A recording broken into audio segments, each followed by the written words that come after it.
गेल्या 20 तारखेला याच नांदेडमध्ये संपूर्ण महाराष्ट्रातील BRSचे जे समन्वयक होते त्यातले 80% समन्वयक यांनी एकत्र येऊन त्यावेळी तुमच्या साक्षीनेच तो ठराव केला होता की यावेळी BRS किंवा आपले नेते तेलंगणा ते विधानसभा महाराष्ट्रात लढणार नाहीत। त्यामुळं महाराष्ट्रातल्या निवडणुकीच्या सामोरं जायचं असेल तर आपण एखादा पक्ष आणि फोरम करावा अशी सगळ्यांनी ठराव मांडला आणि त्यावेळी महाराष्ट्र राज्य समिती करण्याचा सर्वानुमते एकमताने तो ठराव झाला। तो ठराव आम्ही निवडणूक आयोगाकडे पाठवला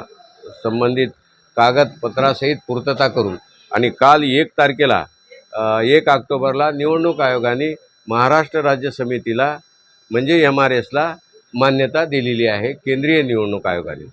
आणि यापूर्वीच MRSनी मधल्या महिन्याभराच्या काळात निवडणुकीला सामोरं जाण्यासाठी महाराष्ट्राच्या जनतेची गरज लक्षात घेऊन जे शेतकरी चळवळीत आहेत किंवा वेगवेगळ्या चळवळीत त्यांच्या भागामध्ये अत्यंत चांगलं काम करतात, प्रभावशीर आहेत, अशा स्वतंत्र भारत पक्ष असेल, शेतकरी संघटना असेल, राजूभाऊ शेट्टीची स्वाभिमानी असेल, बच्चूभाऊची प्रहार जनशक्ती असेल, त्याच्यानंतर महाराजांची संभाजी महाराजांची स्वराज्य असेल, आपली MRS असेल म्हणजे BRS × MRS, या सगळ्यांना एकत्रित करून एक परिवर्तन महाशक्ती नावाची महाराष्ट्रामध्ये निवडणुकीमध्ये एक प्रभावी आघाडी जे की लोकांना या बाबतीत लोकांची जी मागणी आहे, जनतेची जी मागणी आहे त्यांच्यासाठी ही गुणवत्तेची एक आघाडी समोर दिलेली आहे।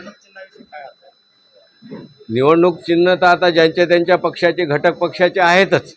पण आम्ही एक या आठवड्याभरात एक विचार करू, कारण निवडणूक आयोगाकडे आम्ही सगळ्यांनी एकत्रितपणे एखादा कॉमन सिम्बॉलची मागणी केली तर तसा क्लॉज आहे, ते रिक्वेस्ट सिम्बॉल देतात। पण आमचं सगळ्यांचं जर एकमत झालं तर आम्हाला एक कॉमन सिम्बॉलसुद्धा महाराष्ट्रभर आघाडीला मिळू शकते। नाही तर ज्याचे तर आहेतच, आता बच्चूभाऊला बॅट मिळाली, त्या संभाजी महाराजांनाही आहेत ना सिम्बॉल, आपलंही सिम्बॉल आठवड्याभरात येऊन जाईल।